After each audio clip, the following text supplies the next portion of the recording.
Assalamualaikum warahmatullahi wabarakatuh. Hai, perkenalkan nama saya Devi Sukita. Alamat saya di Jawa Tengah, Banjarnegara, Punggelan. Di sini saya akan membuat video singkat tugas 1 Pendidikan Pancasila dengan tema pembelajaran dari sejarah Pancasila bagi generasi muda. Di semester 3 ini ya, kawan-kawan.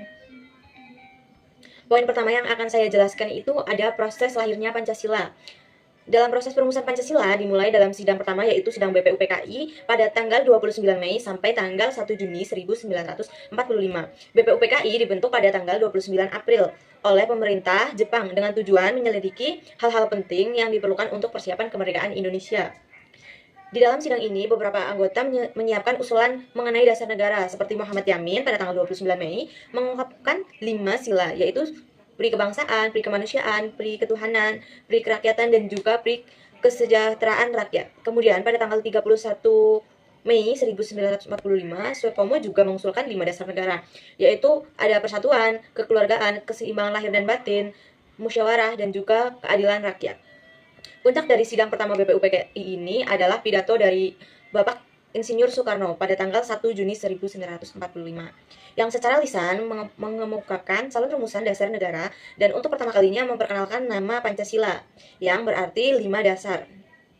Istilahnya itu bisa disebut dengan lahirnya Pancasila. Kemudian diberikan oleh mantan ketua BPUPKI yaitu Bapak Rajitman pada tanggal 1 Juni, kemudian ditetapkan sebagai hari lahir Pancasila berdasarkan keputusan Presiden nomor 24 tahun 2016.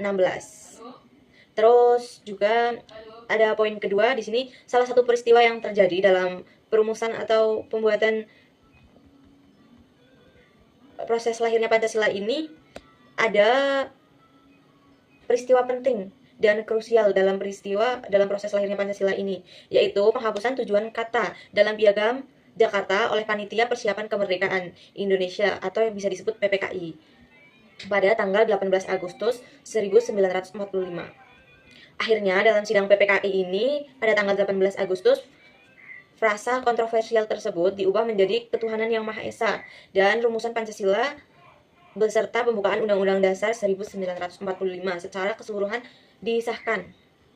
Terus ada poin ketiga, di era modern ini yang serba cepat dan terkoneksi, generasi muda sering diharapkan pada polaritas pandangan baik dalam isu sosial, politik, maupun keagamaan. Hoax atau ujaran kebencian mudah tersebar, memecah belah masyarakat. Dalam konteks ini, masyarakat yang ditunjukkan oleh para pendiri bangsa dalam peristiwa 18 Agustus tersebut menjadi sangat relevan. Mereka mengajarkan bahwa dalam sebuah negara majemuk seperti Indonesia ini, kepentingan nasional harus selalu diutamakan di atas kepentingan kelompok. Bagi generasi muda ini, nilai-nilai Pancasila yang tercermin dalam peristiwa tersebut dapat menjadi pedoman dalam berbagai aspek kehidupan, seperti dalam lingkungan sosial, mengembangkan sikap toleransi terhadap perbedaan suku, agama, ras, dan budaya, menghargai setiap pendapat dalam diskusi dan mencari solusi bersama atau musyawarah atau permasalahan yang ada, alih-alih memaksakan kehendak kita masing-masing para generasi muda. Sekian presentasi atau penjelasan materi yang saya jelaskan pada hari ini dalam video ini. Semoga bisa tersampaikan dengan jelas. Jika ada kata yang kurang tepat atau salah kata dari saya minta maaf. Sekian dari saya. Wassalamualaikum warahmatullahi wabarakatuh.